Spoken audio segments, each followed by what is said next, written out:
"The flowers in the east corridor are wilting," said Lady Hardcastle, without looking up from her glass. "Someone ought to see to them before the Duke arrives." No one moved.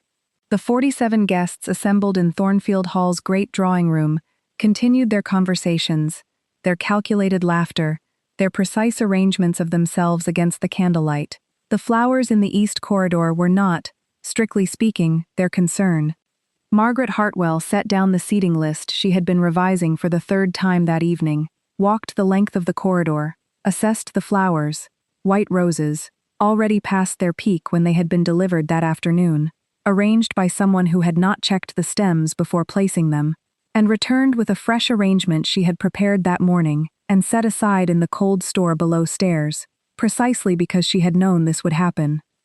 She replaced the vase, straightened the arrangement, and was back at her table in the antechamber before Lady Hardcastle had finished her sentence to the next person she chose to speak to. And at the edge of all that glittering, calculated magnificence, with her revised seating list and her spare arrangements and her 6 years of invisible management, was Margaret Hartwell. She wore grey. She had worn grey to every formal occasion at Thornfield Hall for 6 years, because grey was the color of a woman who was working, and it discouraged the sort of conversation that interrupted work. Her hair was pinned without ornament.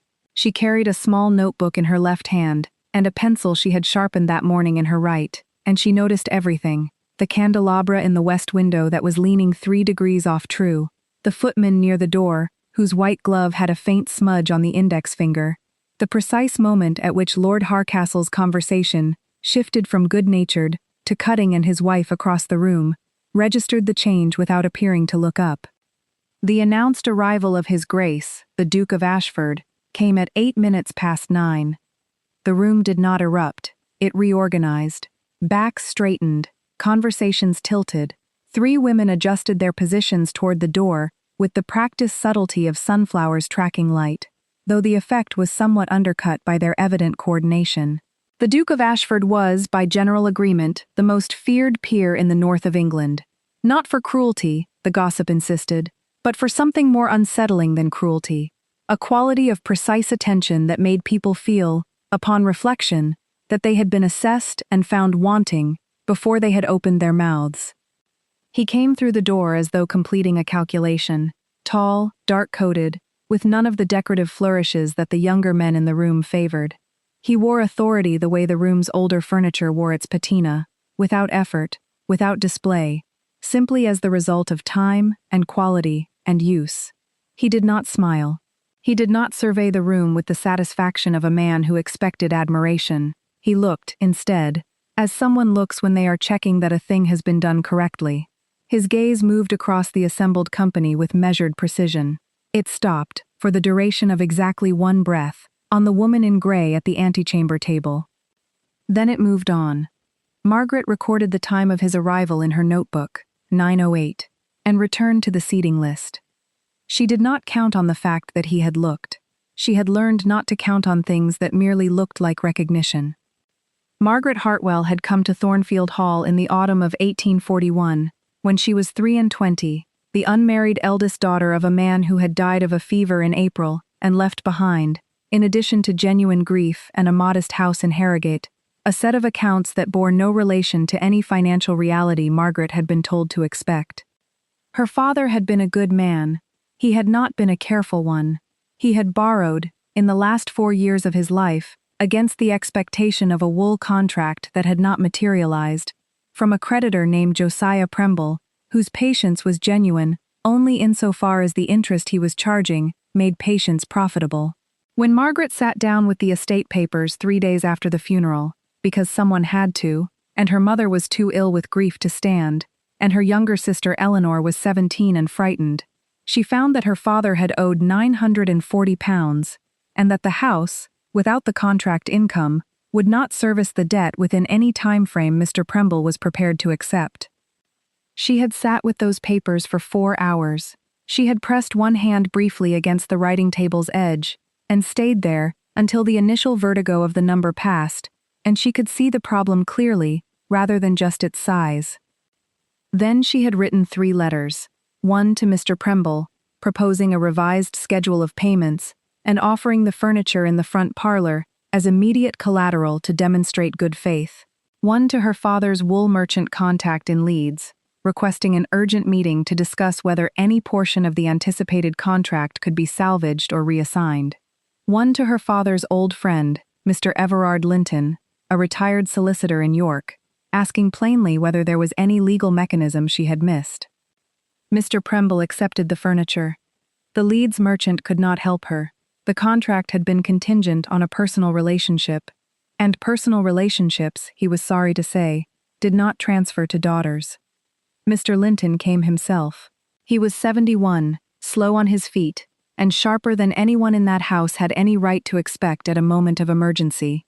He sat across from Margaret with the accounts spread between them, and read through them with the thoroughness of a man who had been reading accounts for 50 years, and had stopped being startled by their contents long ago. "You have found everything there is to find," he said when he had finished. "I would not have expected that." "I had 4 hours," Margaret said, "and no reason not to look." He had told her then about Thornfield Hall. Lord Harcastle's estate manager had died suddenly in August, leaving the estate in a state of incomplete records, and several tenant negotiations in mid-suspension. Lord Harcastle himself was, Mr. Linton explained delicately, not a man who attended to details. His wife attended to social details with extreme precision, and to nothing else. The estate required someone who could manage accounts, supervise staff, handle the tenant correspondence, and do so without requiring a title, a salary commensurate with the actual scope of the work, or public acknowledgement that would discomfit the household. "You mean," Margaret said, "they want someone who will do the work of an estate manager and be paid as a housekeeper." Mr. Linton looked at her with the particular stillness of someone who has just found exactly what he was hoping to find. "They will pay £40 a year and provide your family's debts cleared through an arrangement I am prepared to negotiate on your behalf." She had thought about it completely before she answered. It was not a good arrangement. The debts cleared, however, her mother's security, Eleanor's chance at a reasonable future, were specific and immediate, and the alternative was a slow collapse she would be watching from close range. "Yes," she said, "I will go." She was not going to step aside from what her family needed. That had never been a choice she was willing to make. She arrived at Thornfield Hall in October of 1841 with one trunk, the Harrogate household accounts in good order as a personal reference, and enough understanding of the estate's situation from Mr. Linton's briefing to know that it was worse than Lord Harcastle believed. Within 3 months she had reconciled the tenant ledgers, recovered £47 in overdue rents that the previous estate manager had apparently been too conflict-averse to pursue, renegotiated a supply arrangement for coal and timber that saved the estate £12 annually, and quietly prevented Lord Harcastle from signing an agreement with a drainage contractor that contained a clause that would have bound Thornfield Hall to the contractor's rates for 20 years regardless of performance. She had read that clause on a Thursday morning. She had prepared a 1-page summary of its implications, set it on Lord Harcastle's desk on Friday, and said nothing about it until he came to find her on Saturday afternoon, looking discomfited in the way of a man who has narrowly avoided something he only partially understands. "You should have said something directly," he told her. "I did, my lord," she said, "in writing, with the relevant clause numbered." She had learned, in 6 years at Thornfield Hall, that invisible work was still work, that a room does not stand on its own, that the coordination required to produce an evening like this one, 47 guests, a formal dinner, fresh flowers in the east corridor, a seating arrangement revised 3 times to account for the particular social chemistry of people who disliked each other in specific ways, was real labor, requiring real skill, and that the social architecture of the English aristocracy was in large part built on the practice of not acknowledging this. She managed it regardless. She brought everything she had, and she put it to work. What she had not expected, in the autumn of 1847, was the arrival of the Duke of Ashford. He had come to Thornfield Hall for the shooting, and stayed 3 weeks, which was longer than the shooting justified, and shorter than the household had prepared for.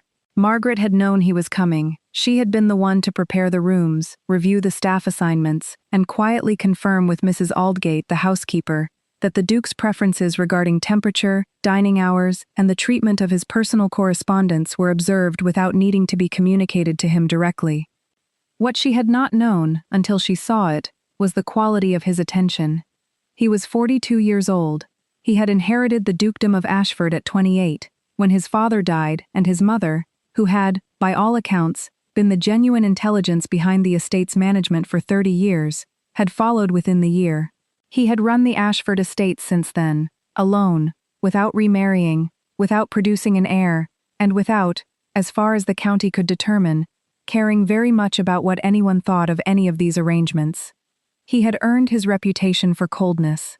Margaret had been told, by Lady Harcastle and by the collective intelligence of the county's drawing rooms, that the Duke of Ashford was unapproachable, exacting, privately unkind, and almost certainly responsible for the failure of several promising matches due to excessive reserve.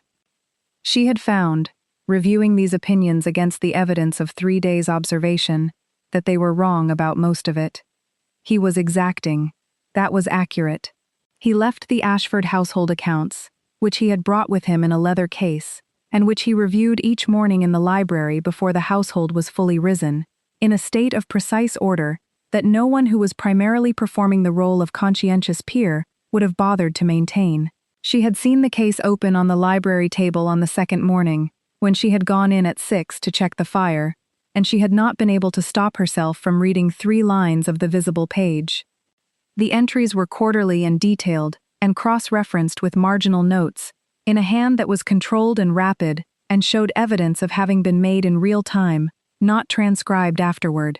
She had recognized, looking at those 3 lines, the handwriting of someone who thought in systems. She had set down the coal scuttle, checked the fire, and left. She had not expected to find that sort of mind here. Adrian Cavendish, the 9th Duke of Ashford, had come to Thornfield Hall with a specific purpose, and it was not the shooting.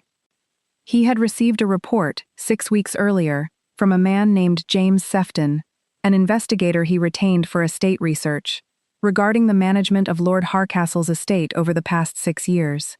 The report had not been about Lord Harcastle. It had been about the woman who had, effectively, been running the estate in his stead. Sefton was meticulous. He had spoken to 3 tenant farmers, 2 tradesmen, the Harcastle family solicitor, and an old gentleman in York named Everard Linton who had, it seemed, been quietly monitoring the situation for reasons of his own. The report ran to 14 pages. Adrian had read it twice. The woman had come with nothing and had rebuilt a failing estate into a functioning one.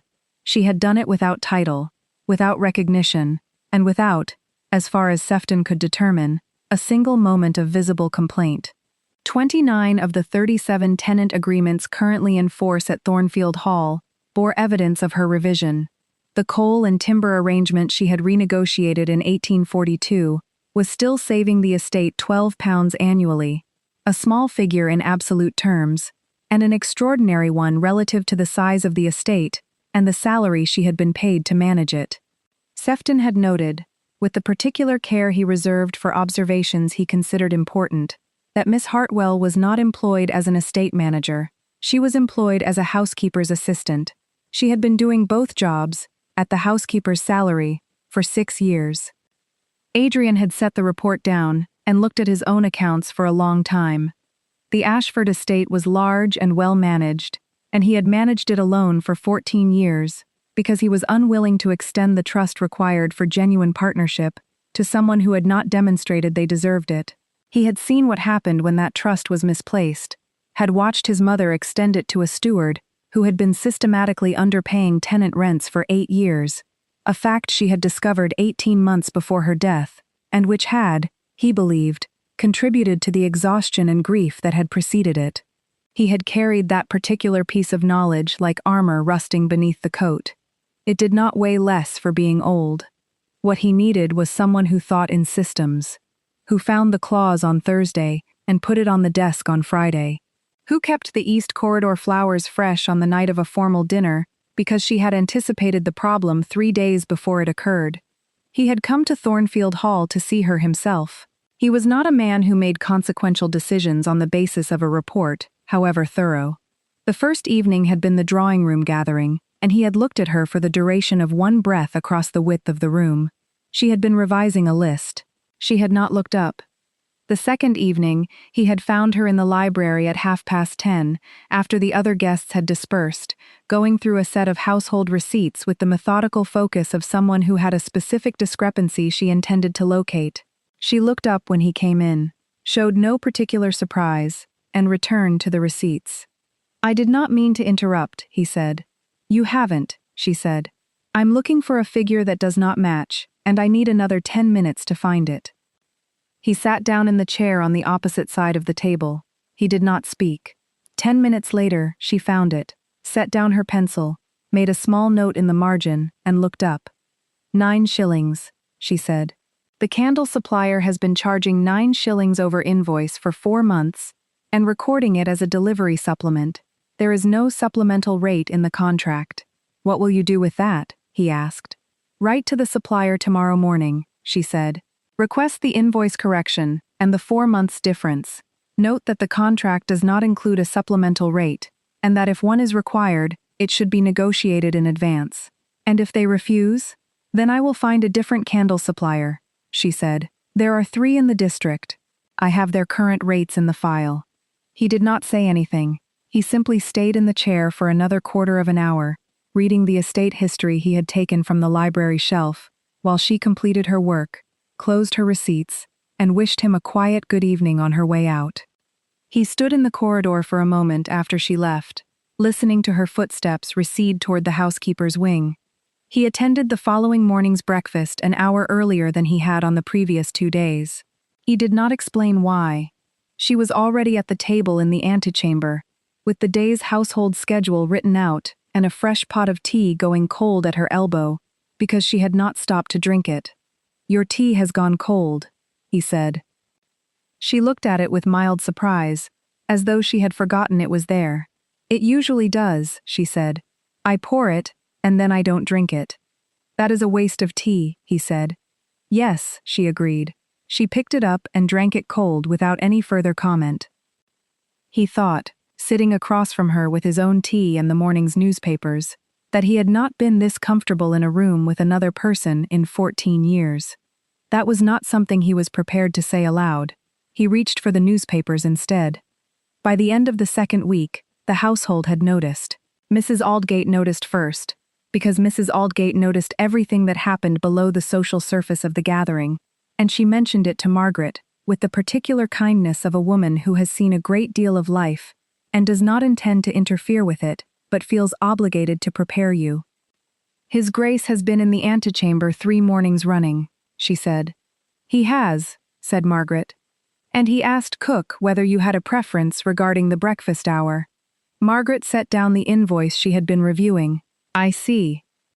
"I thought you should know," said Mrs. Aldgate. Her expression was the expression of a woman who is wishing someone well, without intending to make a performance of it. Margaret returned to the invoice. She had managed the accounts of a failing estate for 6 years. She could manage this. She was less certain of that on the day that Adrian Cavendish came to find her in the garden at dusk. She had gone out to check the kitchen garden's winter preparations, because the frost was coming, and the head gardener's assistant had been uncertain about the cold frames, and stood beside her among the covered beds with his coat on his arm, and the October air settling around both of them, and said nothing for a full 2 minutes. "You have been here 6 years, he said at last. "Yes," she said. "And in that time you have rebuilt this estate's accounts, revised 29 tenant agreements, and prevented Lord Harcastle from signing a drainage contract that would have cost him significantly." He paused. "I have read a report." She looked at him directly. "A report about me?" "Yes." She absorbed this without moving. The cold frames were in good order. The gardener's assistant had done better than she had feared. She found, on inspection, that she was not angry about the report. It was a reasonable thing for a careful man to do, and she could not object to his thoroughness when thoroughness was precisely what she valued in herself. "May I ask why?" she said. "Because I required information," he said, "before I could make a decision." "What decision?" He turned slightly toward her. The dusk was the particular deep blue of late October, and the garden was very quiet. I will need to explain the larger context, he said, which I intend to do properly, not here.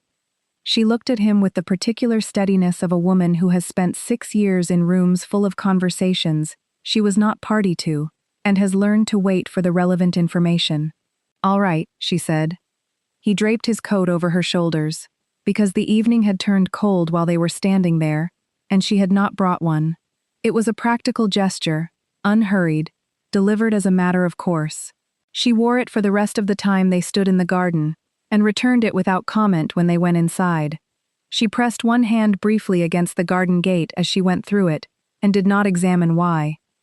The situation he explained over the next 3 days, in installments, in the library, in the antechamber, once in the morning room where he happened to find her reviewing the linen inventory, was this. The Ashford estate required a manager of specific quality. He had been running it alone for 14 years, and intended to do so no longer. The person he had been looking for was someone who thought in systems, who did not require performance, who could be trusted with real information, and could be relied upon to use it correctly. There is also, he said, on the 3rd day, the matter of Hardcastle Hall itself. She looked up from the linen inventory. Lord Hardcastle is considering selling, he said. He has been considering it for 18 months. He has not told his wife. I am aware of it because the solicitor handling the preliminary discussions was previously my own. The estate is in better condition than it was when you arrived, substantially better, but Hardcastle does not know how to value that improvement, and his creditors are pressing on a different set of accounts than the ones you have managed. What other accounts? She said. Gaming debts, he said, accumulated over 4 years in London. She set down the linen list. He has gaming debts, £1,400 worth, approximately. She was quiet for a moment. He cannot service those from the estate income. No, not at the current rate of return. The current rate of return could be improved, she said carefully. There are 3 tenant agreements that have not been revisited since before my arrival. The timber arrangement is due for renegotiation. The northern pasture has been leased at a rate that made sense in 1838, and makes no sense now. I know, he said. I have read the accounts. She looked at him. You have read Thornfield Hall's accounts. Sefton's report included the relevant figures. A brief pause. I also read the ledger you left on the library table on the 4th evening. You left it open to the tenant comparison page. I left it there because I was coming back to it, she said. Yes, he said. I returned it before you came back. She had not known he had read it. The information settled over her like a stone dropped into still water, quiet, complete, changing the shape of the surface without disrupting it. What are you asking me? She said. At the moment, he said, nothing. I am providing context. He stood and went to the window. The grounds outside were silver gray and still. Hardcastle will sell. His wife will not know until the papers are signed. When that happens, the staff here will require either a buyer willing to retain them, or a reference sufficient to secure them positions elsewhere. I intend to provide the references. He turned slightly. The person managing the estate's affairs will require something more than a reference. You mean me, she said. Yes, he said. I mean you. What he did not say, in those 3 days, was what was becoming undeniable in the library, and the antechamber, and the morning room, that he had come to Thornfield Hall looking for a capable woman, and had found instead someone whose company had become, in 2 weeks, the part of each day he was most unwilling to cut short. He was not a man who said such things easily. He was, in fact, a man who had said almost nothing of the kind for 14 years, because the circumstances of his life had not provided anyone he trusted enough to say it to. He found that he had begun to trust her somewhere around the 9th shilling discrepancy, and the candle supplier, and that the trust had since expanded into something less easily named. In the meantime, the household gathered itself around what it could observe. Lady Hardcastle was not a woman who missed patterns in a social gathering. By the end of the 2nd week she had drawn several conclusions and shared them, with calculated lightness, at a dinner party that Margaret was not attending, but from which she was not absent, because she had prepared the seating arrangement, organized the menu, ensured the wine was correct, and was in the antechamber available, in case any of 17 things she had anticipated went wrong. 2 of the 17 things went wrong.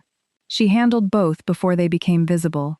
Lady Harcastle, in the drawing room after dinner, was saying something to Miss Celestine Vane, the daughter of a baronet, 19 years old, considered by the county to be the natural candidate for a ducal match, that Margaret did not hear but could reconstruct from the angle of Miss Vane's glance toward the antechamber door and the particular smile that accompanied it.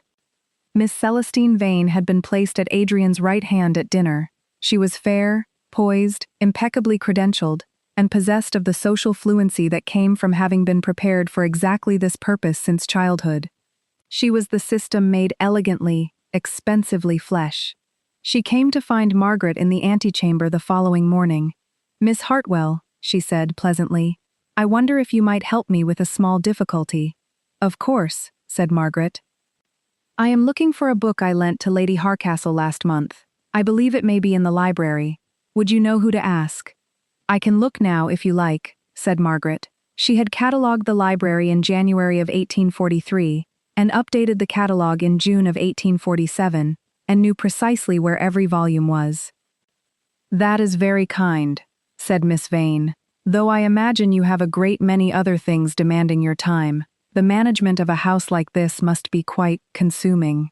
"It is satisfying work," said Margaret. Miss Vane's smile was pleasant and impervious. "Of course, and I imagine it is a comfort, having found a position that suits your situation." She let the pause do its work with the practiced ease of someone who had grown up watching pauses deployed as precision instruments. "Not everyone is so fortunate." "No," said Margaret. She made a note in her book. "The novel you are looking for is on the second shelf from the top, east wall, fourth from the left. I will have it sent to your room before noon." She returned to her inventory. Miss Vane left. Margaret picked up her pencil and continued with the list. She was not going to be diminished by a carefully deployed pause. She had managed 14 creditor negotiations and 47 dinner parties, and a drainage clause that would have cost the estate 20 years of inflated rates. She had managed all of it without credit, and most of it without acknowledgement.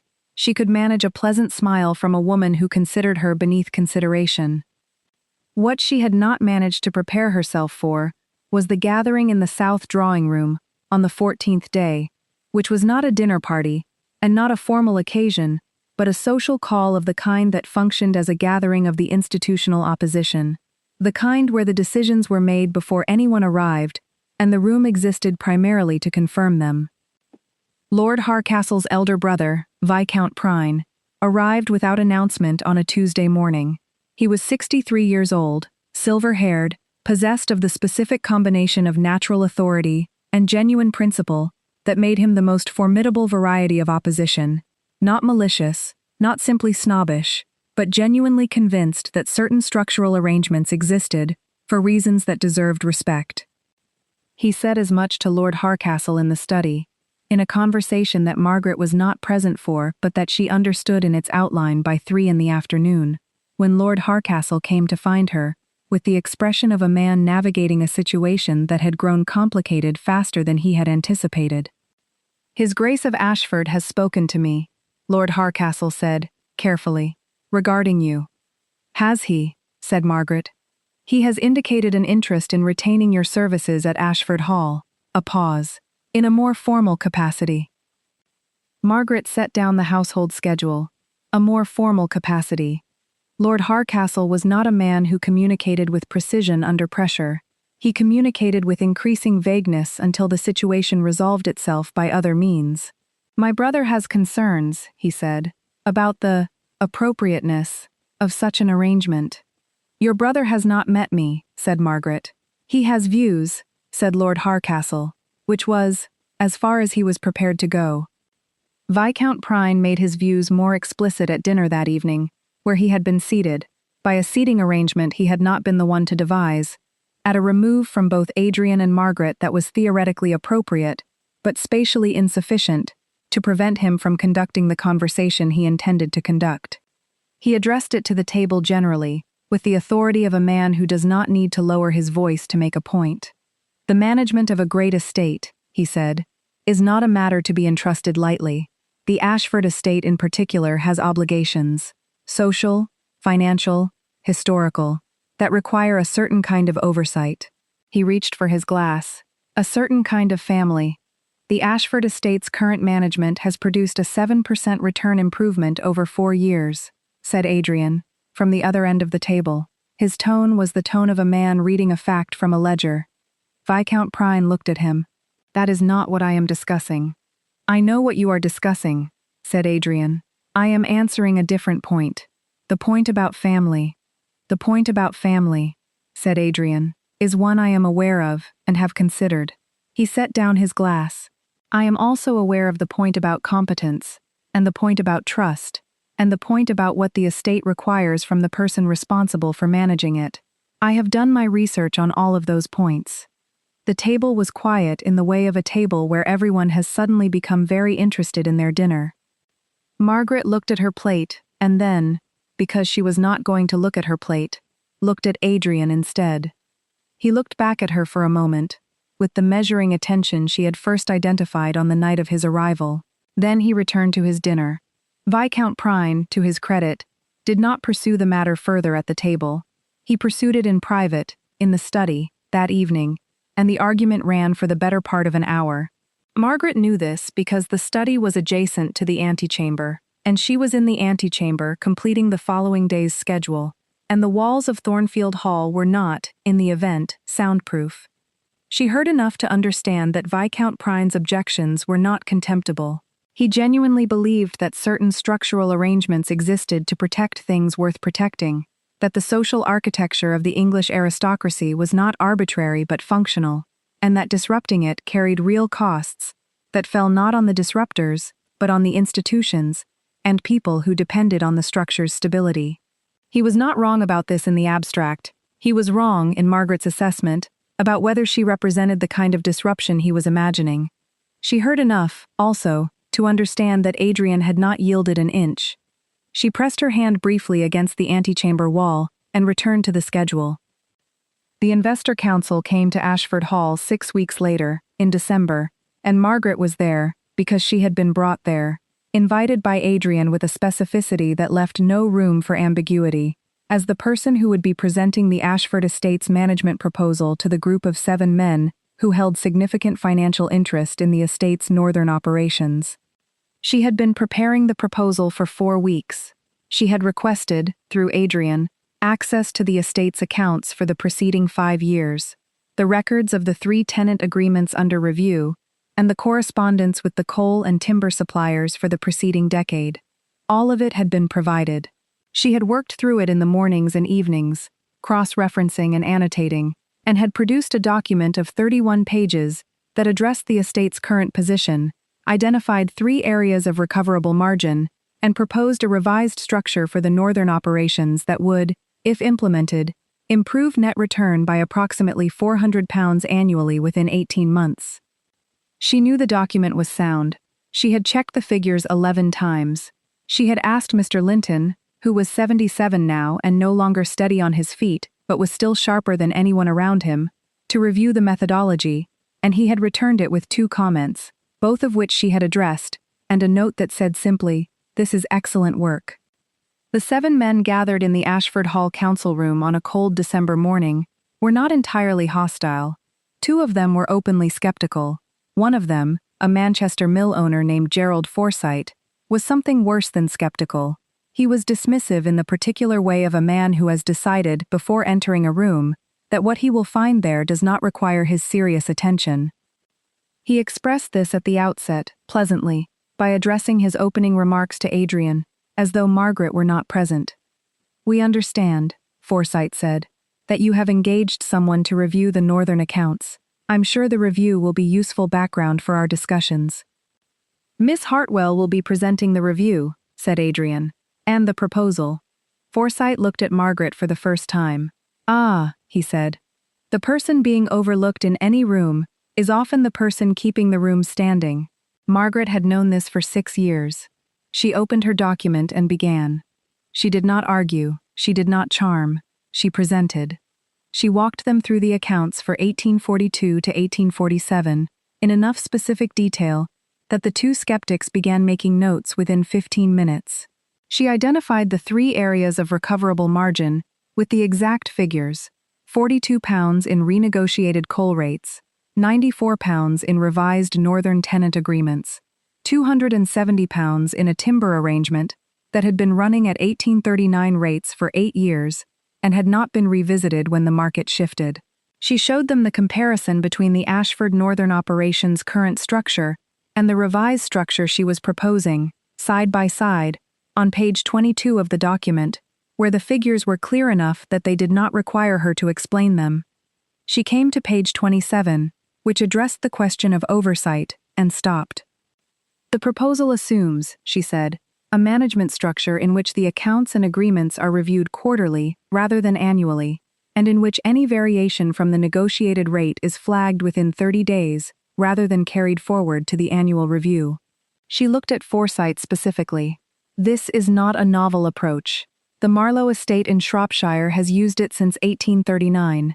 Their northern operations show a 6-year return improvement of 12%. I have the comparative figures in the appendix if you would like to review them. Forsyth looked at the document. He turned to page 27. He read it. He turned to the appendix. The room was quiet in the way of a room where people are doing arithmetic. The Marlow figures, said one of the other men, a solicitor named Davies who had been making notes since page 8, are verified. They are from the estate's published records, said Margaret, which I have cited in the footnote at the bottom of page 30. Davies turned to page 30. Forsyth set the document down. He looked at it for a long moment. He was not a man who recalibrated quickly or with visible grace, but he was, Margaret had come to believe, a man who was not impervious to a well-organized fact.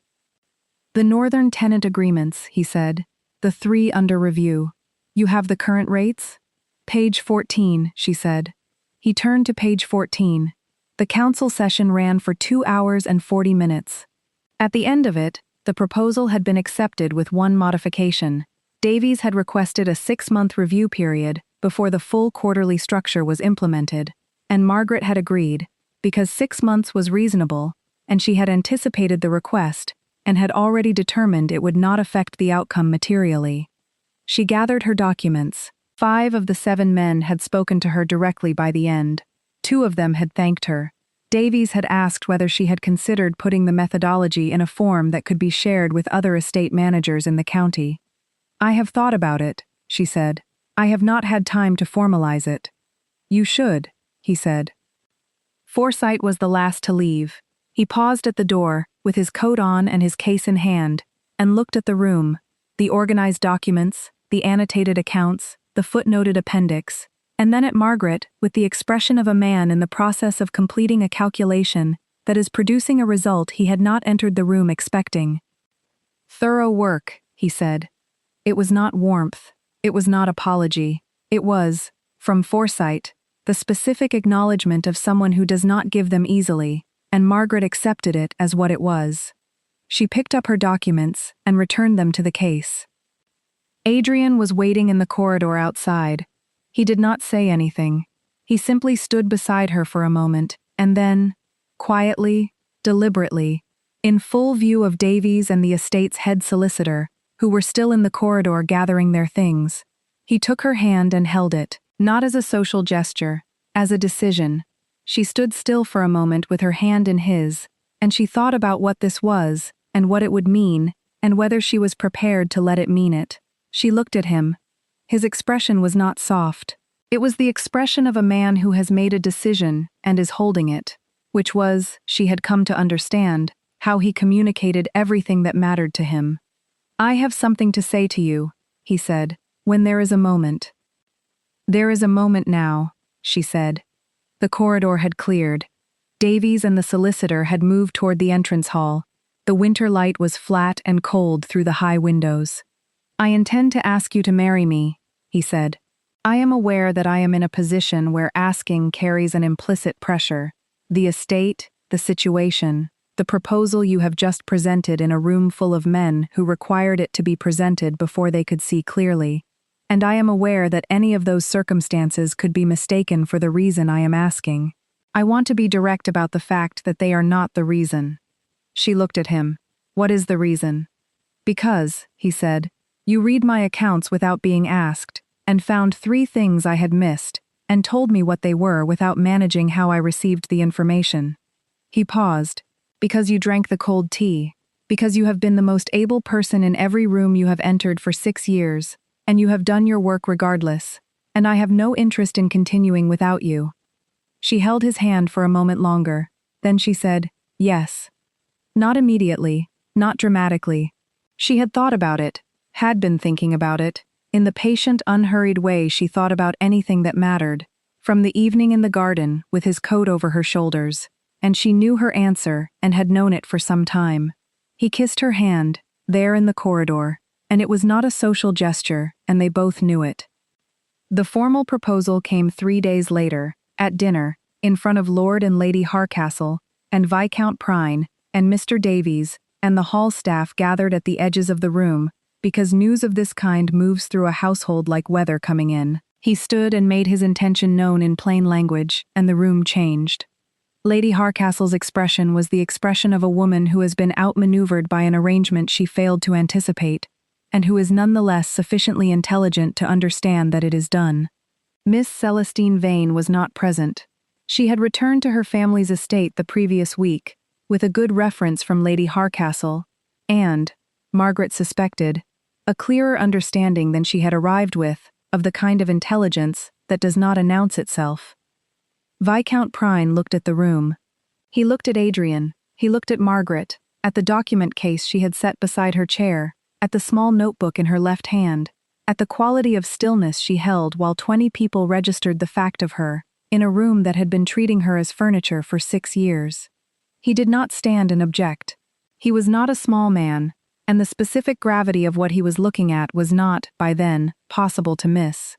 Later that evening, after the dining room had cleared, and Margaret was in the antechamber completing the following week's household schedule, because the household still needed managing, and she was still the person managing it, Viscount Prine came to find her. He stood in the doorway. He looked at the schedule on the table, the annotated accounts beside it, the file of estate correspondence, organized in the way she organized everything, by date and by category, and with a cross-reference index on the inside cover. "I did not make it easy," he said. "No," she agreed. "I was not wrong about the structural concerns," he said. "I want to be clear about that. The concerns are real." "They are," she said. "I have considered them. I believe they can be managed." He was quiet for a moment. "You believe a great many things can be managed." "Most things can," she said, "if the accounts are in order." He made a sound that was almost a laugh, brief, unwilling, recognizing something. "Yes," he said, "I see." He turned toward the door. He paused. "You did good work at the council presentation. I reviewed the figures this evening." Then he left. She returned to the schedule. She picked up her pencil and went on. They married in March, at the Ashford Estate Church, in a ceremony attended by the estate's tenants and staff, and Mr. Everard Linton, who had come from York at 77 years old, and navigated the church steps with a cane and an expression of profound satisfaction. Margaret's mother and her sister Eleanor were there, and Eleanor wept, and their mother pressed Margaret's hand once and said nothing, which was the right thing. The wedding breakfast was organized by Mrs. Aldgate, who had come from Thornfield Hall at Margaret's specific request, and who had, in the 3 months between the formal proposal and the wedding, become the Ashford Estate's new housekeeper, with a salary that matched the actual scope of the work. Margaret wore cream silk. It was the only occasion on which she did not wear gray. The summer that followed was the summer in which she formalized the management methodology she had been using for 6 years. The quarterly review structure, the tenant agreement revision protocol, the supplier rate comparison process, into a written document of 53 pages that she shared, at Mr. Davies's suggestion, with 7 neighboring estates in the county. 4 of them adopted the quarterly review structure within the year. 2 of them asked her to advise on their tenant negotiations directly. She did in both cases, and charged a rate that she had negotiated herself. The Ashford Estate's northern operations improved by £620 in the first 18 months, under the new structure. She had projected 400. She noted the discrepancy in the margin of the relevant ledger, and went on to the next problem. The Harcastle estate was sold in September. Lord Harcastle had found a buyer, and the gaming debts had been cleared, and the staff had been provided references, excellent references, each tailored to the specific qualities of the person in question, written by Margaret on the day she received the news, and dispatched the following morning. Viscount Prine attended the Ashford Estate's annual tenant review in November. He did not announce himself. He sat at the back of the room and listened to Margaret present the year's accounts and projections to the assembled tenant farmers. And at the end of it, he spoke to two of them, and then he left. He did not speak to Margaret directly. He nodded at her from the doorway, with the deliberate precision of a man doing exactly what he intends to do, and no more. She understood it for what it was. Their daughter arrived in January of the second year. They had already agreed on the name, Eleanor, for Margaret's sister, which was Adrian's suggestion, offered in the library on a Thursday evening, with the same quiet deliberateness with which he offered all his suggestions. The child was dark-haired and watchful from the beginning, and she had, even at 3 months, the particular quality of attention that made people feel they were being assessed. Adrian watched her with the expression of a man who has encountered something completely outside his expectations, and finds it, on reflection, to be the most interesting thing he has ever seen. Margaret watched him watching her, and thought about the 14 years he had spent alone in this house, managing alone, trusting no one, with the armor rusting quietly beneath the coat. "She has your eyes," he said, one evening in the library, where the baby was in the cradle beside the fire, and the estate accounts were on the table between them. "She has your frown," said Margaret. "I don't frown." "You frown," she said. "You have been frowning since the 3rd page of the Northern accounts. It's been crooked for 40 minutes. He looked at her. "Not the frown," she said. "Your cravat. It's been crooked since dinner." She reached over and straightened it with 3 efficient movements. He was very still while she did it, in the manner of a man who has learned that stillness is the appropriate response to something he does not want to end. "Thank you," he said. "It was crooked," she said, and returned to the accounts. The baby made a small sound from the cradle. They both looked. She had not woken, only shifted, reasserting her position in the blankets with the confidence of someone who expected the world to accommodate her. Adrian watched her for a moment, and then looked up at Margaret across the table, and the open ledgers, and the shared and accumulated evidence of 6 years of invisible labor, finally, properly, specifically seen. He did not say anything. He simply looked at her with the measuring attention that had first landed on her, across a crowded room in Thornfield Hall on a September evening, the attention she had learned, since then, to understand not as assessment but as recognition. She held it without looking away. Outside, the January frost was setting over the Yorkshire moors, and the cold frames in the kitchen garden were properly sealed, and the coal supplier had been notified of the revised rate, and the northern tenant agreements were in order, and the house was warm and accounted for, and running as it should. She had managed it. She had brought everything she had, and she had put it to work, and she was not going to step aside from any of it. She picked up her pencil, made a note in the margin of the ledger, and went on.